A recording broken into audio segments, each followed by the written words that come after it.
Le feu dévorait tout. J'entendais mes cris étouffés par la fumée âcre qui s'infiltrait dans mes poumons comme un poison lent, tandis que les flammes léchaient les toiles inachevées, ces fragments de mon âme arrachés à la toile blanche. Pierre et Laurent, mes quasi-frères, mes confidents de toujours, se tenaient là, silhouettes immobiles dans l'encadrement de la porte, leurs yeux brillants non de terreur, mais d'une satisfaction froide, comme s'ils assistaient enfin à la chute d'un rival qu'ils avaient feint d'aimer. Et moi, Étienne Duval, l'artiste maudit de Montmartre, je mourais en sachant qu'ils avaient allumé l'étincelle non pour l'argent, non pour la gloire, mais pour effacer le secret que je portais, ce tableau qui valait plus que nos vies entrelacées. Puis, le noir. Un vide absolu, plus profond que la Seine en crue. Et soudain, la lumière crue d'un matin de printemps, 6 mois plus tôt. Mes mains tremblaient sur le manche d'un pinceau, taché de vermillon frais, et l'odeur de la térébenthine me piquait les narines. J'étais de retour. Dans ce corps usé par les nuits blanches, dans cet atelier exigu du 18e arrondissement, avec la vue sur le Sacré-Cœur qui se moquait de ma résurrection. Trincine, comme dans ces romans gothiques que je dévorais adolescent, mais ici, à Paris, en 2025, où les fantômes marchent en costard et tweetent leurs crimes. Mon cœur battait la chamade, je lâchai le pinceau, qui roula sur le parquet craquelé. Était-ce un rêve? Non. Le calendrier sur le mur indiquait le 8 juin. La date exacte où tout avait basculé, où Pierre m'avait serré dans ses bras en jurant fidélité, et où Laurent avait glissé le premier indice de leur trahison dans une conversation anodine. Je me levai d'un bond, renversant un pot de cobalt bleu qui se brisa en éclats iridescents. Mon reflet dans la vitre sale me fixait, cheveux en bataille, barbe de 3 jours, yeux injectés de sang les mêmes que ce matin fatal. Mais maintenant, je savais. Je savais pour la commande secrète de Madame Lefebvre, cette galeriste influente qui m'avait approché en catimini pour un portrait monumental de son défunt mari, un tableau qui, une fois révélé, aurait valu des millions et propulsé mon nom dans les salons de la rue de Rivoli. Il l'ignorait, mes quasi-frères.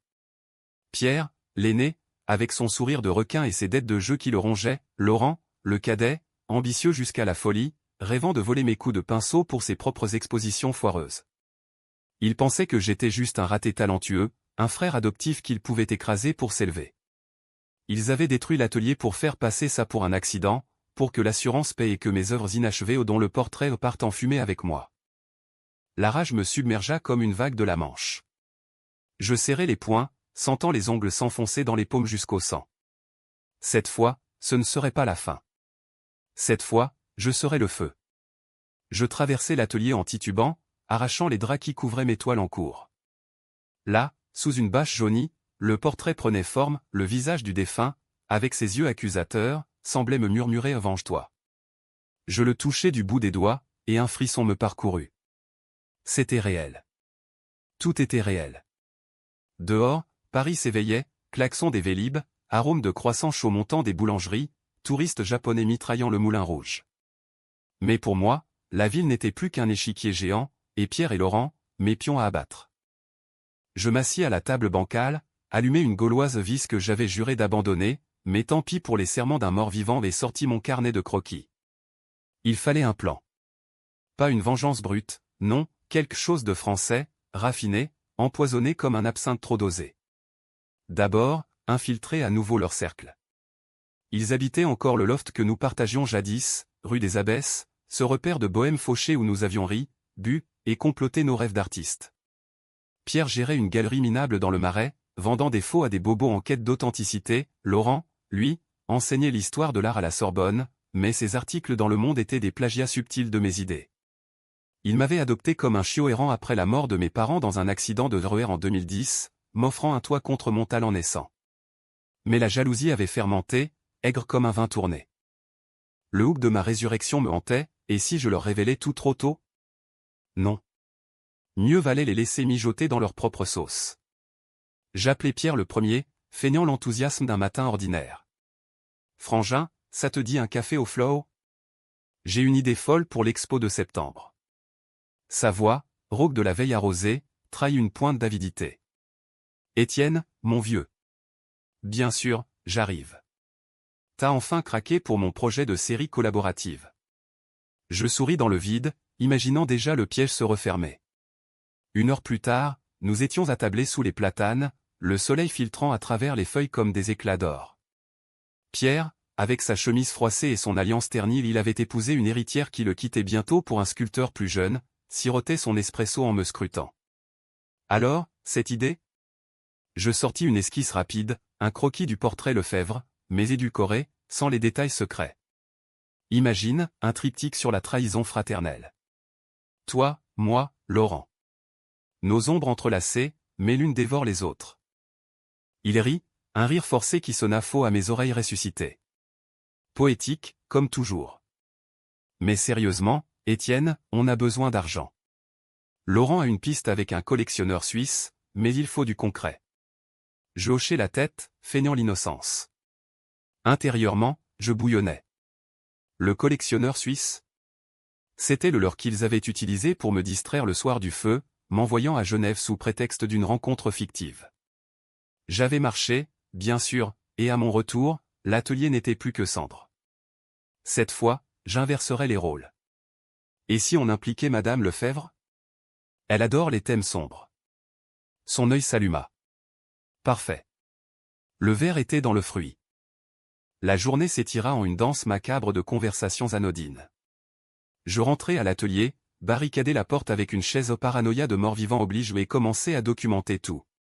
Photos d'étoiles, notes sur leurs habitudes, Pierre pariait au PMU tous les mardis, Laurent draguait des étudiantes au bar du Ritz le jeudi. Petit à petit, le puzzle se formait. Mais la nuit venue, les cauchemars revinrent, le crépitement des flammes, leurs rires étouffés par la sirène des pompiers.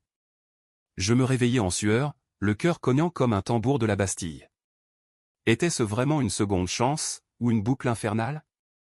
Je touchai le portrait, il semblait plus vivant, comme si l'esprit du défunt m'insufflait sa rage.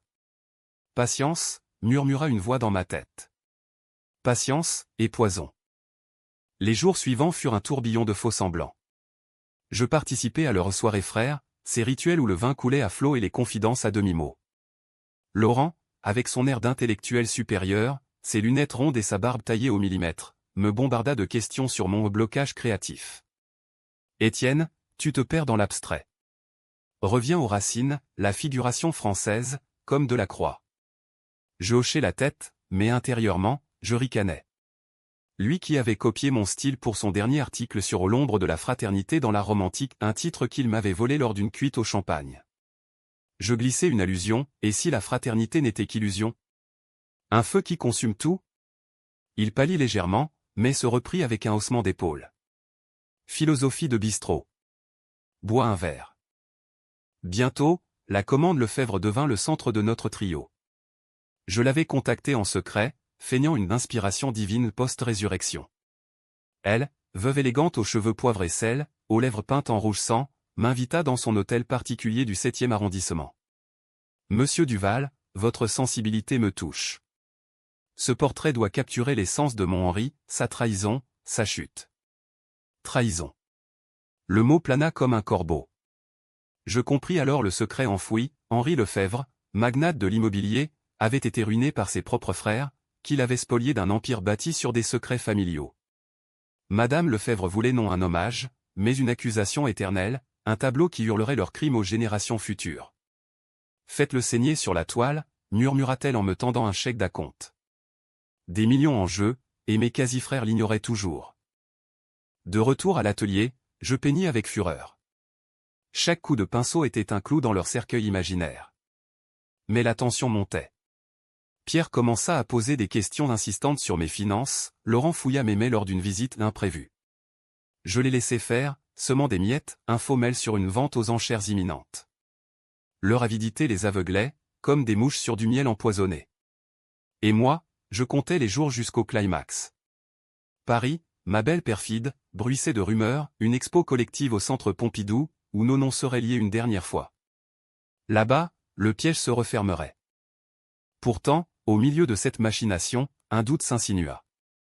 Était-ce vraiment eux, seuls?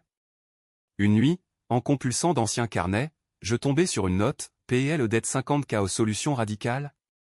PL, Pierre et Laurent. Mais qui avait écrit ça? Ma main? Ou la leur, lors d'une soirée trop arrosée. La mémoire de ma mort flouait les contours. Étais-je innocent, ou avais-je, dans mon arrogance d'artiste, poussé leurs mains? Non. Je chassais l'idée. La vengeance ne tolère pas les faiblesses. Le premier acte de ma revanche fut subtil, un anonyme appel au fisc sur les prêts fraternels de Pierre. Le lendemain, il débarqua, livide. « Étienne, c'est toi? Cette saloperie d'enquête ?» Je feignis la surprise. « Quoi? Frangin, on est ensemble contre le système. » Il s'effondra en sanglots, révélant ses dettes, son désespoir. « Pitié? Non. » C'était le début. Laurent, sentant le vent tourner, proposa une alliance renforcée, partager les royalties du portrait. Je souris. Bien sûr. Frère pour la vie. Les ombres s'allongeaient sur les pavés humides du Marais alors que je pénétrais dans la galerie de Pierre, ce soir de juillet où l'air parisien vibrait d'une chaleur oppressante, comme un amant trop possessif. L'exposition en frères d'ombre battait son plein, une centaine de bobos en lin beige sirotaient du chablis tiède, admirant les toiles que j'avais prêtées aux mes toiles, signées de nos 3 noms pour l'harmonie collective. Harmonie, mon œil. C'était leur façon de parasiter mon éclat naissant, et cette fois, je les laisserais y plonger jusqu'au cou. Pierre m'accueillit avec une accolade forcée, son haleine chargée de cognac. Étienne, le roi de la soirée. Regarde ça, ta pièce centrale attire tous les regards. La pièce centrale, un diptyque que j'avais saboté subtilement, mélangeant mes pigments avec un liant instable qui ferait craqueler la surface en quelques semaines. Sous les projecteurs, elle scintillait encore un portrait abstrait de 3 silhouettes enlacées, mais l'une poignardant les autres dans l'ombre. Les critiques murmuraient déjà, Duval frappe fort, avec une violence contenue qui évoque Bacon. Bacon. Ironie, Francis Bacon, ce peintre torturé par ses propres démons fraternels. Pierre rayonnait, ignorant que le chèque des sponsors arraché grâce à mon nom financerait bientôt sa ruine. Laurent circulait parmi la foule, son costume slim taillé sur mesure contrastant avec les jeans délavés des artistes. Il s'approcha d'une collectionneuse, une américaine aux lèvres botoxées, et je l'entendis placer, notre Étienne a ce génie brut, vous savez. Ce portrait Lefebvre qu'il prépare. Une bombe. Une bombe, en effet. J'intervins, verre de Sancerre en main, Laurent exagère. C'est encore en gestation. Mais mes yeux, rivés aux siens, portaient le message, je sais que tu guettes. Il cligna, mal à l'aise, et changea de sujet. Et cette enquête du fisc? Pierre est sur les nerfs. Je haussai les épaules. La vie d'artiste, non. On paie pour nos rêves. La soirée dégénéra en une bacchanale typiquement parisienne, rires hystériques, joints passés discrètement sous les tables, et confessions avinées. Une jeune critique, aux cheveux teints en bleu Sorbonne, me coinça dans un coin sombre. Votre travail hurle la trahison. D'où ça vient? Je la fixai, imaginant ces mots comme un écho de ma mort. De la famille, mademoiselle. Celle qui vous élève pour mieux vous briser. Elle rit, pensant à une métaphore. Moi, je voyais le feu. Plus tard, seul dans les toilettes de la galerie, ces cabines étroites imprégnées d'urine et de regrets, je composai le numéro anonyme. Allô? C'est pour le professeur Laurent Moreau. J'ai des preuves de plagiat dans son dernier article. Envoyez-moi un mail pour détails. Clic, la graine était semée. De retour dans la salle, je surpris Pierre et Laurent en conciliabule près du bar. Il faut accélérer, chuchotait Pierre. Si Étienne rafle le Lefebvre, on est cuit. Laurent, plus calculateur, patience. On a encore le levier, son addiction aux en fait. Une dénonciation anonyme, et il craque. En fait? Monstrueux mensonge. J'avais arrêté après la mort de maman, mais il l'avait amplifié en rumeur pour me discréditer. La rage remonta, acide. Je m'approchai, feignant l'ivresse. À nous, les frères. Que rien ne nous sépare. Nous trinquâmes, et dans ce tintement de cristal, je jurai intérieurement, vous paierez avec votre propre sang.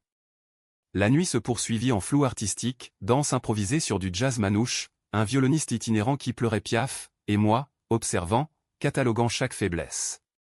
Pierre, vulnérable à l'argent, Laurent, à sa réputation. Parfait. Les semaines suivantes furent un balai de tensions croissantes. Madame Lefebvre m'invitait régulièrement, son appartement un mausolée de velours rouge et de portraits ancestraux. Henri était comme vous, Étienne, un visionnaire trahi par ceux qu'il aimait. Elle me racontait les détails, comment ses beaux-frères avaient falsifié des actes, ruiné l'Empire en détournant des fonds vers des paradis fiscaux. Le tableau devait être son arme posthume, exposé au Louvre un jour, criant justice à l'éternité. Je peignais là-bas parfois, sous son regard perçant, infusant le canevas de ma propre bile. Ajoutez de la fureur, disait-elle. Oh, j'en ajoutais. Mais les quasi-frères resserraient l'étau. Pierre me proposa un prêt suspect, pour tes fournitures. Rembourse quand tu veux. J'acceptai, sachant que l'argent provenait de ses escroqueries à la galerie. Laurent, lui, emprunta une esquisse pour d'inspiration académique, mais je l'avais marqué d'un watermark invisible, un code QR menant à un dossier de preuve de plagiat. Petit à petit, leur façade craquelait. Paris, complice, bruissait, un article dans Libération sur les jalousies fraternelles dans l'art contemporain, inspiré de mes fuites anonymes. Un soir pluvieux, alors que je rentrais à l'atelier trempé jusqu'aux os, un SMS de Pierre, urgent. Viens au loft. Laurent a pété un câble. Je m'y rendis, le cœur serré. Le loft, avec ses poutres apparentes et ses murs tagués de nos graffitis juvéniles, puait le désespoir. Laurent, assis sur le canapé râpé, serrait un verre de whisky, les yeux rougis. L'université. Ils enquêtent. Plagiat, ils disent. C'est toi, Étienne?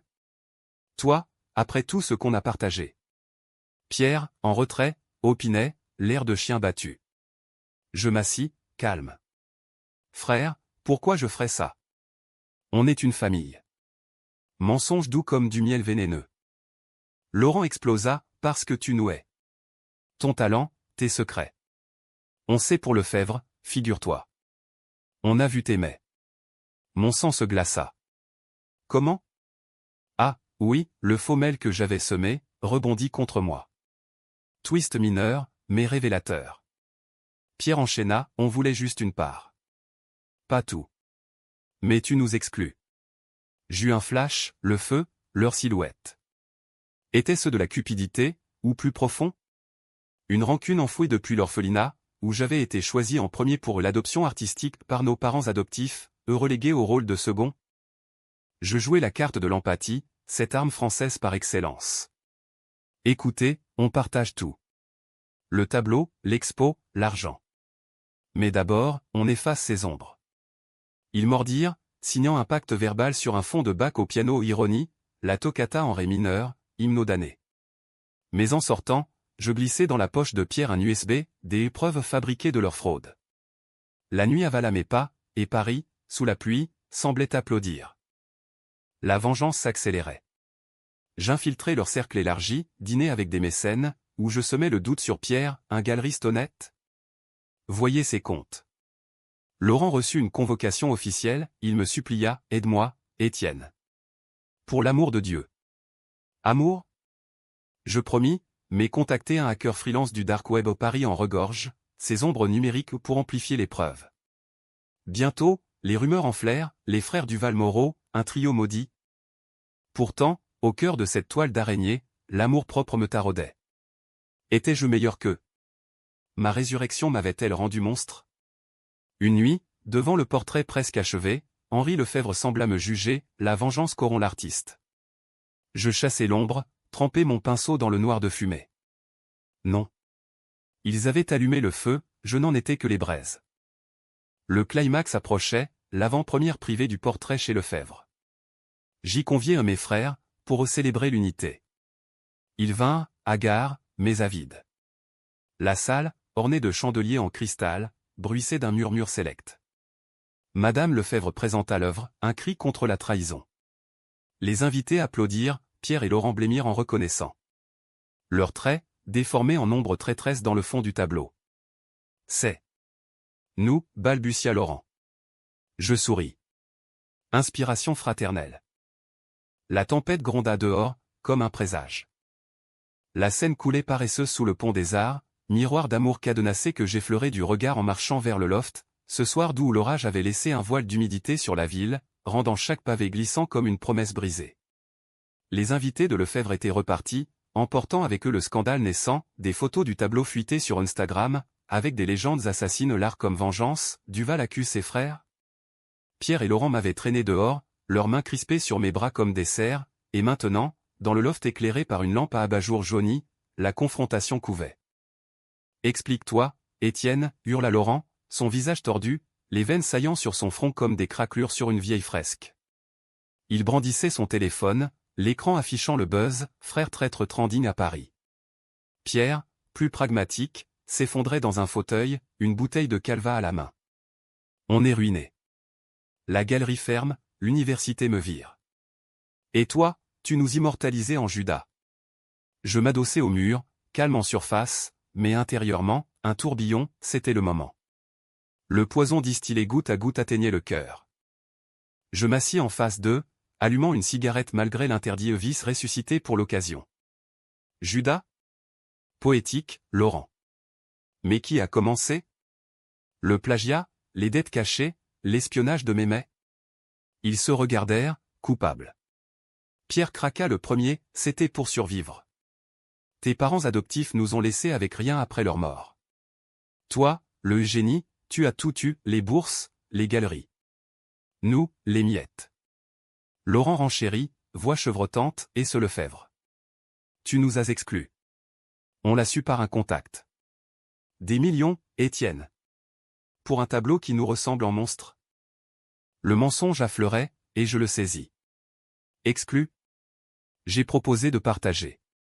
Mais vous. Le feu. Je me souviens. Les mots tombèrent comme une guillotine. Silence. Leurs yeux s'écarquillèrent. Le feu, balbutia Pierre. C'était un accident. Un mégot mal éteint, après la dispute. Dispute? Ma mémoire hurla, non, l'essence versée, la porte verrouillée de l'extérieur. Mais leur panique était sincère. Twist, et si ce n'était pas eux? Ou seulement l'un? Je pressais, la nuit du 8 décembre. Vous m'avez laissé brûler avec mes rêves. Laurent pâlit mortellement. Décembre? Mais on est en août. Étienne, tu délires. Les en fêtes? Le doute me frappa comme un uppercut. Ma résurrection brouillait les timelines. Était-ce prophétique, ou halluciné? Non. Je tins bon. Je sais tout. Et maintenant, le monde sait. Pierre se leva, titubant, salopard. Tu nous as piégés depuis le début. Il avança, poing levé, mais je le déséquilibrai d'un geste entraînement de boxe française, reliquat de mes années sombres. Il s'écrasa, geignant. Laurent, plus rusé, sortit son téléphone, j'appelle les flics. Diffamation, chantage. Je le stoppais net, vas-y. Et dis-leur pour les faux de la galerie, les copies académiques. Ou mieux, pour Henri Lefebvre non, pas le mien. Le leur. Le choc les figea. Henri. Qui? Pierre, livide. Je sortis l'USB, celui que j'avais retrouvé dans leurs affaires en réalité, gravé de preuves fabriquées à partir de leur propre négligence. Vos beaux-frères, Pierre. Tu as travaillé pour Lefebvre Immobilier, falsifiant des baux pour 200K. Laurent, tes thèses sur l'art et la corruption?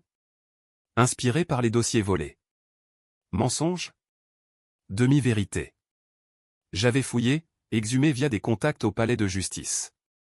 Mais leur culpabilité était réelle, Pierre avait bel et bien détourné, pour payer ses dettes, Laurent, cité dans un rapport mineur. La nuit vira au chaos.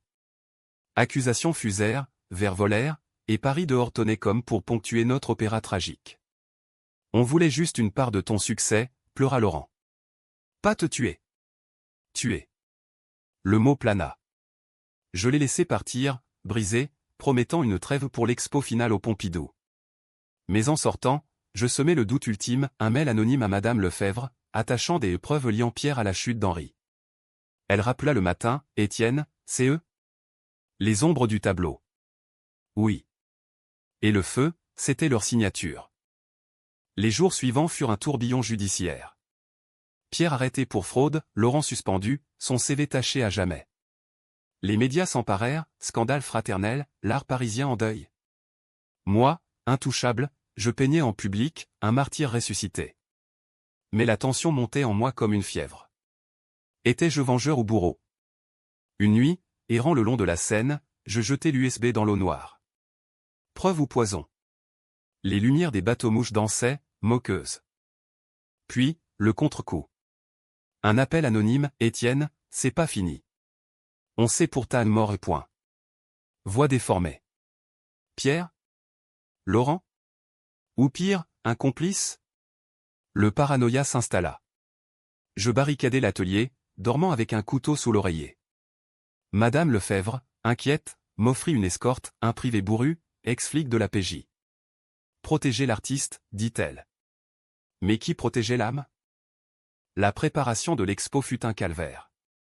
Le Pompidou, ce monstre de béton utopique, accueillait notre triptyque final, mes toiles, leur contribution à sa beauté. Pierre, libéré sous caution, vint signer le contrat, IENE. Tu paieras, frangin. Laurent, absent, envoya un mail rageur, ton twist? On en a un aussi. Qu'est-ce que ça voulait dire?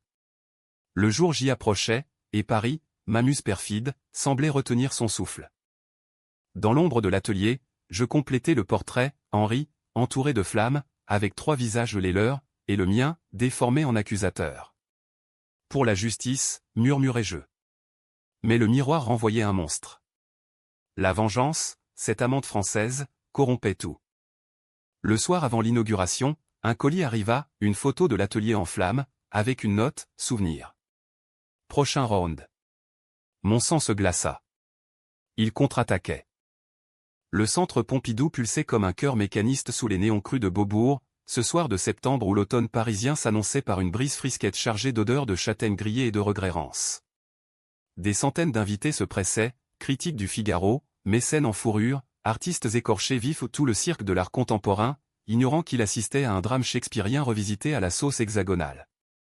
Mon triptyque trônait au centre de la salle Irving, baigné d'une lumière rasante qui faisait saillir chaque coup de couteau pigmenté, frère en feu, 3 panneaux où nos visages fusionnaient en un brasier abstrait, symbole de la trahison consumée. Madame Lefebvre, resplendissante en Chanel noir, inaugura, ce soir, Étienne Duval nous confronte à nos ombres familiales. Un cri pour Henri, un avertissement pour nous tous. Applaudissements polis, flash crépitant. Pierre était là, en queue de pied empruntée, escorté d'un avocat lisse comme un serpent de la bourse.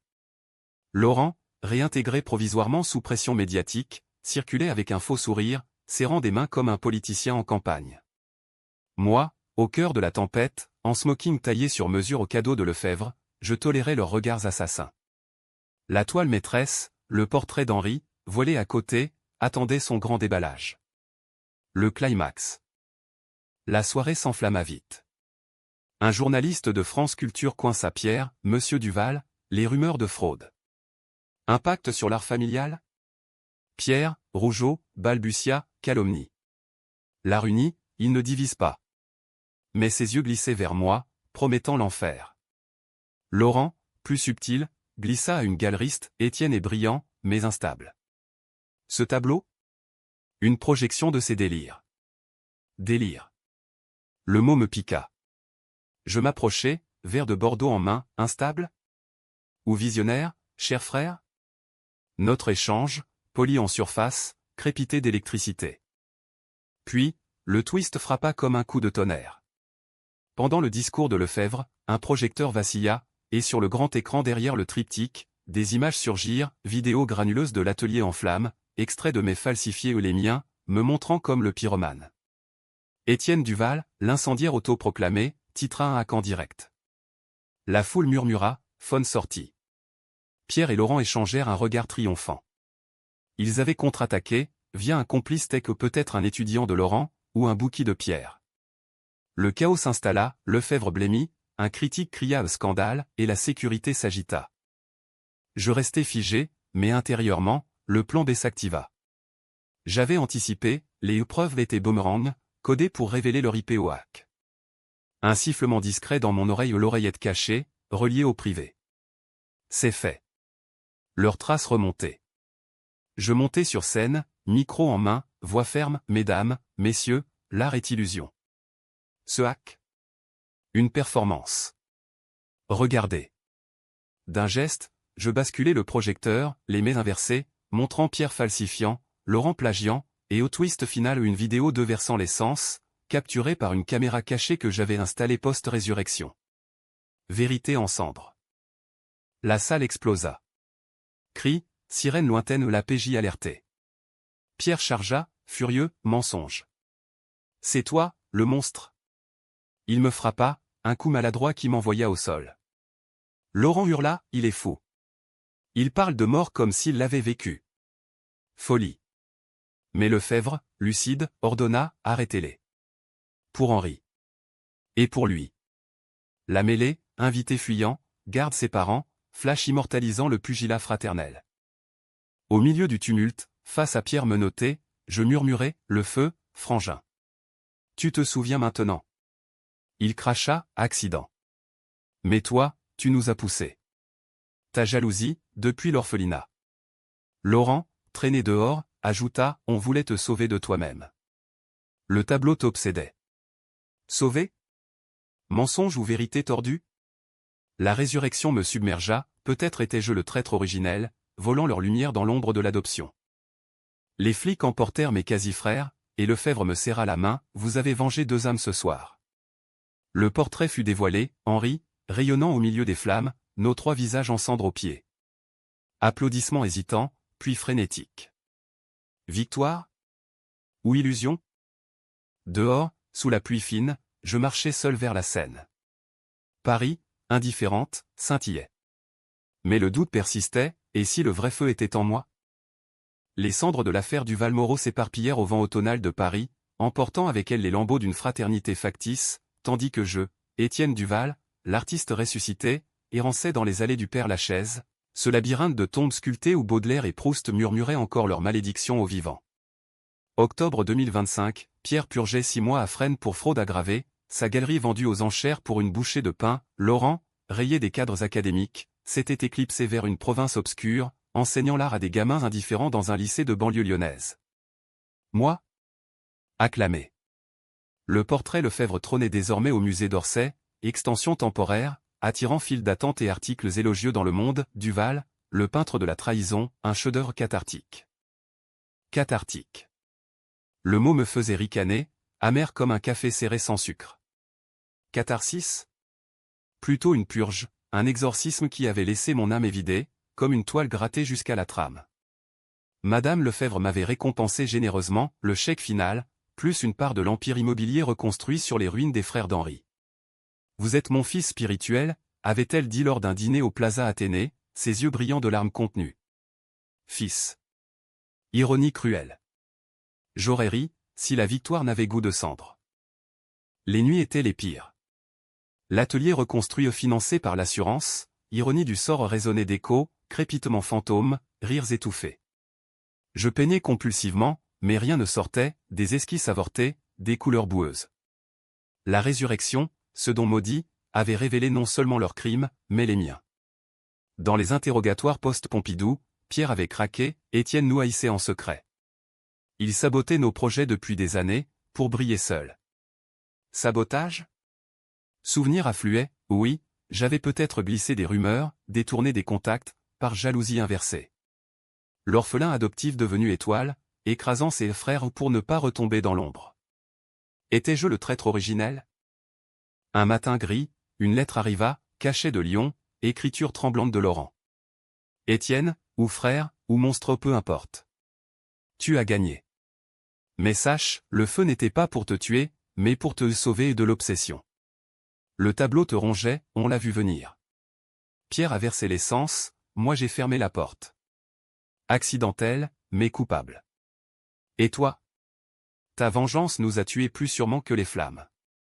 Vis, si tu peux. Je froissai le papier, le jetai dans la cheminée froide. Vivre? Facile à dire pour un fantôme exilé. Paris, ma geôlière bien-aimée, me tournait le dos. Les invitations pleuvaient au vernissage au Grand Palais, Panel à la FIAC, mais je déclinais, préférant les bistrots anonymes du quartier latin, où les anciens comme moi noient leur laurier dans du pastis. Une nuit, ivre, je confiai à un barman tatoué, la résurrection, c'est une malédiction. On voit trop clair dans la laideur des autres. Et la sienne. Il rit, philosophie d'artiste. Buvez moins, peignez plus. Peindre. J'essayais, cette fois sans rage, un autoportrait, nu, face aux flammes. Pas vengeance, mais confession. Les traits émergèrent, yeux hantés, cicatrices du feu imaginaire, et derrière, 3 ombres aux pierres, Laurent, moi enlacé, non en haine, mais en pardon fragile. Le twist final vint de Lefebvre, un appel, voix brisée. Étienne, Henri.